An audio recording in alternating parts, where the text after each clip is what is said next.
आपण पाहत आहात बागलाण वृत्तांत, खबरबात महाराष्ट्राची। देवळा तालुक्यातील दहिवड व परिसरात मागील काही दिवसांपासून बिबट्याचा मुक्त वावर वाढला असून अनेकदा बिबट्या जेरबंद करावा अशी मागणी करण्यात आली होती, पण प्रशासनाने त्याला केराची टोपली दाखवली। अखेर दहिवड येथील वाखारी रस्त्यावरील दागड्या डोंगर परिसरात राहणाऱ्या बापू संतोष पवार यांच्या शेतगट नंबर 724 मधील राहत्या घराशेजारी असलेल्या पत्र्याच्या शेडमध्ये घुसून बिबट्याने 15 जून पहाटेच्या सुमारास 2 बकऱ्या व एका बोकडाचा बळी घेतला आहे। त्यामुळे शेतकऱ्यांचे मोठे आर्थिक नुकसान झाले आहे। मागील काही दिवसांपासून दहिवड पंचक्रोशीत बिबट्याचा मुक्त वावर वाढला असून नागरिकांमध्ये भीतीचे वातावरण आहे। देवळा वन विभागाने दखल घेऊन पिंजऱ्याचा बंदोबस्त करावा अशी मागणी शेत शिवारात राहणाऱ्या शेतकऱ्यांच्या वतीने करण्यात येत आहे।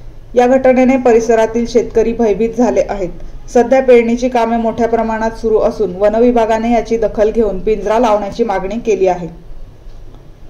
बागलाण वृत्तांतसाठी कार्यकारी संपादक मनोज वैद्य, देवळा।